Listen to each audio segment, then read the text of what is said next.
ഈ ഒരു കവാടം കടന്നിട്ട് വേണം ഫോറസ്റ്റിനകത്തേക്ക് പ്രവേശിക്കാൻ. കവാടത്തിന്റെ തൊട്ടടുത്തായി ടോർസൻ സാഹിബിന്റെ സ്റ്റാച്ചു കാണാനാകും. ഇവിടെ ഈ ഫോറസ്റ്റിനകത്ത് തന്നെയാണ് അദ്ദേഹം മരണമടഞ്ഞതും ശേഷം അടക്കം ചെയ്തതും ഈ ഫോറസ്റ്റിനകത്ത് തന്നെയാണ്. ഫോറസ്റ്റിന്റെ അകത്തെത്തി കഴിഞ്ഞാൽ അടക്കം ചെയ്ത കല്ലറയും നമുക്കിവിടെ കാണാനാകും. ഞാൻ ഇന്ന് വന്നിരിക്കുന്നത് മലപ്പുറം ജില്ലയിലെ നിലമ്പൂർ കരുളായി റേഞ്ചിലെ നെടുങ്കയം റെയിൻ ഫോറസ്റ്റിലാണ്. നിലമ്പൂരിൽ നിന്നും 12 കിലോമീറ്റർ ദൂരമാണ് ഇവിടേക്കുള്ളത്. കവാടം കടന്ന ഉടനെ വലതുവശത്താണ് ടിക്കറ്റ് കൗണ്ടർ ഉള്ളത്. ബൈക്കിന്റെ പാർക്കിംഗ് ഫീ അടക്കം എനിക്ക് 100 രൂപയാണ് ടിക്കറ്റ് ചാർജ് ആയിട്ടുള്ളത്. ക്യാമറയ്ക്ക് 200 രൂപയും ചാർജ് ഉണ്ട്. സൈക്കിളിലോ നടന്നിട്ടോ ആണെങ്കിൽ അകത്തേക്ക് കടത്തിവിടില്ല. വാഹനം എന്തെങ്കിലും കയ്യിലുണ്ടെങ്കിൽ മാത്രമേ പ്രവേശിപ്പിക്കാറുള്ളൂ. ഫോറസ്റ്റിന്റെ ജീപ്പ് സർവീസ് ഒന്നും ഇവിടെ ഇല്ല. ചിലപ്പോഴൊക്കെ അനിമൽ സൈറ്റിങ്ങും കിട്ടാറുണ്ട് ഇവിടെ. വരുന്ന നമ്മുടെ ഭാഗ്യം പോലെ ഇരിക്കും. ടിക്കറ്റ് എടുത്ത ശേഷം സ്വന്തമായി ഡ്രൈവ് ചെയ്ത് ഫോറസ്റ്റിനകത്തേക്ക് നമുക്ക് പ്രവേശിക്കാനാവും. പോകുന്ന വഴിയിലൊന്നും നിർത്തരുത് എന്ന് ടിക്കറ്റ് കൗണ്ടറിൽ നിന്നും നിർദ്ദേശം ലഭിക്കാറുണ്ട്. ഇവിടെ നിന്ന് പാർക്കിംഗ് സ്ഥലത്ത് എത്തുന്നതിനിടയിലാണ് അനിമൽ സൈറ്റിംഗ് കിട്ടാറുള്ളത്. എപ്പോഴൊന്നും അനിമൽ സൈറ്റിംഗ് പ്രതീക്ഷിക്കരുത്. ഭാഗ്യമുണ്ടെങ്കിൽ സൈറ്റിംഗ് ഉണ്ടാവാറുണ്ട്. വലിയ വനപ്രദേശമാണെങ്കിലും ഇവിടെ അനിമൽസ് എല്ലാം കുറവാണ്. അതിരാവിലെ വന്നു കഴിഞ്ഞാൽ ചിലപ്പോൾ കാണാനുള്ള ചാൻസ് കൂടുതലാണ്. പക്ഷെ 9 മണിക്കേ ഇവിടെ ഓപ്പൺ ആവുകയുള്ളൂ. ശരിക്കും ഈ തേക്ക് മരങ്ങൾക്ക് അകത്തോടെയുള്ള ഈ ഒരു യാത്ര മനോഹരം തന്നെയാണ്. തണുത്തൊരു അന്തരീക്ഷമാണ് ഇവിടെ ഉള്ളത്. നിലമ്പൂർ ഭാഗത്തേക്ക് വരുമ്പോൾ കാണേണ്ട ഒരു സ്ഥലം തന്നെയാണ് നെടുങ്കയം. പ്രകൃതിയെ ഇഷ്ടപ്പെടുന്നവർക്ക് നല്ലൊരു ലൊക്കേഷനാണ് ഇവിടെ. കാടിനെല്ലാം ഇഷ്ടപ്പെടുന്നവർക്ക് നിരാശപ്പെടേണ്ടി വരില്ല. ഫോട്ടോ ഷൂട്ടിംഗ് എല്ലാം നടത്താൻ പറ്റിയ ഒരു അടിപൊളി സ്ഥലമാണ്. റോഡിന്റെ ഇടതും വലതുമായുള്ള കാഴ്ചകളെല്ലാം കണ്ടു മുൻപിലേക്ക് പോയപ്പോഴാണ് ഒരു രൂപം ശ്രദ്ധയിൽപ്പെട്ടത്. മറ്റൊന്നുമല്ല, ഒരു കൊമ്പനാനായിരുന്നു അത്. ഭക്ഷണം കഴിക്കുന്ന തിരക്കിലാണ്. എന്നാലും കഴിക്കുന്നതിൻ്റെ ഇടയിലും ശ്രദ്ധ മുഴുവൻ നമ്മുടെ അടുത്താണ്. കൂടുതൽ സമയമൊന്നും ഇവിടെ വാഹനം നിർത്താൻ പാടില്ല. അതുകൊണ്ട് തന്നെ ആ കാഴ്ച കണ്ട ശേഷം വീണ്ടും യാത്ര തുടർന്നു.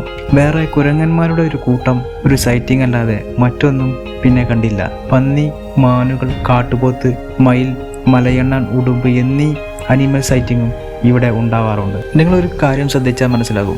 റോഡിന്റെ ഇടതും വലതുമായി തേക്ക് മരങ്ങൾ മുറിച്ച് നമ്പർ 8 നിരനിരായി വച്ചിരിക്കുന്നത് കാണാൻ കഴിയും. ലേലം ചെയ്യാനുള്ള മരങ്ങളാണിത്. ലക്ഷങ്ങൾ വിലമതിക്കുന്ന മരങ്ങളാണ് ഇവിടെ മുറിച്ചിട്ടിരിക്കുന്നത്. കൃത്യമായി വളർച്ച എത്തിയ മരങ്ങൾ മാത്രമേ മുറിച്ചിടുന്നത്. കാട് മെയിൻറ്റെയിൻ ചെയ്യാൻ വേണ്ടി ഇടവിട്ട് മാത്രമാണ് മുറിച്ചു മാറ്റുന്നത്.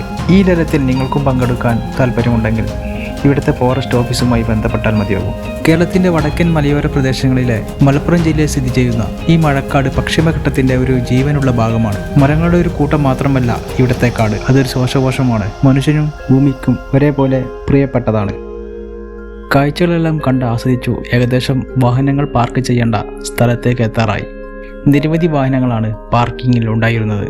ഒരുപാട് സഞ്ചാരികളാണ് ഇവിടെ സന്ദർശിക്കാൻ വേണ്ടി ഇവിടെ എത്തിയിരിക്കുന്നത്. എന്തായാലും വാഹനം പാർക്ക് ചെയ്തതിനു ശേഷം ഇനി ഇവിടുന്ന് അങ്ങോട്ട് നടന്നിട്ട് വേണം പോവാൻ. ടോർസൻ സാഹിബ് താമസിച്ചിരുന്ന ബംഗ്ലാവും നമുക്കിവിടെ കാണാനാവും. ചെറിയൊരു മഴയുള്ള സമയത്താണ് ഈ കാടിന്റെ ഭംഗി കൂടുന്നത്.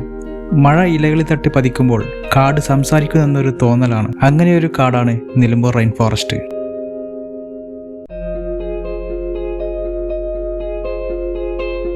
നെടുങ്കയം വൈൽഡ് ലൈഫ് സാഞ്ചുറിന്റെ പരിസരത്ത് നിലകൊള്ളുന്ന ഈ ശില്പസ്മാരകം നിലമ്പൂർ വനത്തിന്റെ ആത്മാവായ ചോളനാക്കർ സമൂഹത്തെ ഓർമ്മപ്പെടുത്തുന്നു.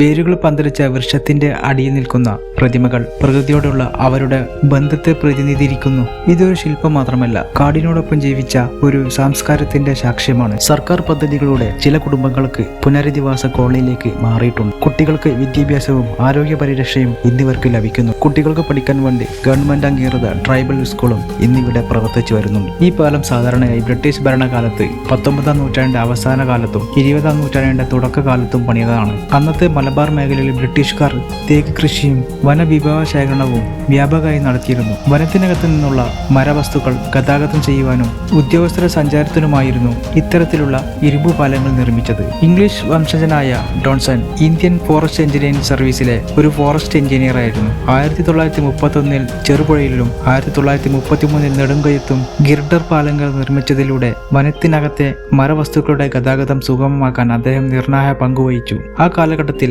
നിലമ്പൂർ നെടുങ്കയം മേഖല തേക്ക് കൃഷിയുടെ വനവികസനത്തിന്റെയും പ്രധാന കേന്ദ്രമായിരുന്നു. വനത്തിനകത്ത് പണിത ആ ഇരുമ്പു പാലങ്ങൾ ഇന്നും അദ്ദേഹത്തിന്റെ എഞ്ചിനീയറിംഗ് മികവിന്റെ തെളിവായി നിലകൊള്ളുന്നു. വർഷം മുഴുവൻ അല്ലെങ്കിൽ വർഷത്തിൽ ഭൂരിഭാഗം സമയവും കനത്ത മഴ ലഭിക്കുന്ന പ്രദേശങ്ങളാണ് റെയിൻ ഫോറസ്റ്റുകളായി രൂപപ്പെടുന്നത്. ഉയർന്ന ഈർപ്പം, ഇടതൂർന്ന വൃക്ഷങ്ങൾ, സൂര്യപ്രകാശം പോലും നിലത്തേക്ക് പതിക്കാൻ ബുദ്ധിമുട്ടുന്ന പ്രദേശങ്ങൾ ഇവയൊക്കെയാണ് ഒരു മഴക്കാടിന്റെ മുഖ്യ ലക്ഷണങ്ങൾ. റെയിൻ ഫോറസ്റ്റിന്റെ ആഴങ്ങളിൽ പ്രകൃതിയോട് ചേർന്ന് നിശബ്ദതായി നിൽക്കുന്ന ഒരു കല്ലറയുണ്ട്. Mister E.S. ഡോൺസൺ 15 വർഷത്തോളം ഫോറസ്റ്റ് എഞ്ചിനീയർ സേവനം അനുഷ്ഠിച്ച ഡോസൻ 1938 ഒക്ടോബർ 1 നെടുങ്കയത്തെ നദിയിൽ നീന്തുന്നതിനിടെ ദാരുണമായി മുങ്ങി മരിച്ചു. പ്രകൃതിയോടുള്ള അടുപ്പം അദ്ദേഹത്തെ ആ വനത്തിലേക്ക് ആകർഷിച്ചിട്ടുണ്ടാകാം. അതുകൊണ്ടാവും അദ്ദേഹം നെടുങ്കയത്ത് തന്നെ ഇഷ്ട സ്ഥലത്ത് സംസ്കരിച്ചത്. ഇന്നും ഡോൺസൺ ടോം എന്ന അറിയപ്പെടുന്ന ആ കല്ലറ മഴക്കാടിന്റെ നിശബ്ദതയിൽ ഒരു ചരിത്ര സാക്ഷിയായി നിലകൊള്ളുന്നു. നെടുങ്കയം സന്ദർശിക്കുന്നവർക്ക് ഈ കല്ലറ ഒരു ഓർമ്മപ്പെടുത്തലാണ്. കരിമ്പുഴയുടെ ശബ്ദവും മഴക്കാടിന്റെ തണുത്ത കാറ്റും ചേർന്ന ആ അന്തരീക്ഷത്തിൽ ഡോസന്റെ പേര് ഇന്നും മൗനമായി മുഴങ്ങുന്നു. ഇന്ത്യയിൽ പശ്ചിമഘട്ടം ഈ മഴക്കാടുകളുടെ പ്രധാന കേന്ദ്രമാണ്. അതിന്റെ ഹൃദയഭാഗങ്ങളിൽ ഒന്നാണ് നിലമ്പൂർ. നിലമ്പൂർ എന്ന പേര് കേൾക്കുമ്പോൾ തന്നെ ആദ്യം ഓർമ്മ വരുന്ന ലോകപ്രശസ്തമായ തേക്ക് തോട്ടങ്ങളാണ്. ബ്രിട്ടീഷ് ഭരണകാലത്ത് ആരംഭിച്ച ഈ തോട്ടങ്ങൾ ഇന്നും നിലമ്പൂരിന്റെ ചരിത്രത്തിന്റെ ഒരു ഭാഗമാണ്. നെടുങ്കയം ഒരു യാത്ര മാത്രമല്ല, അതൊരു അനുഭവമാണ്.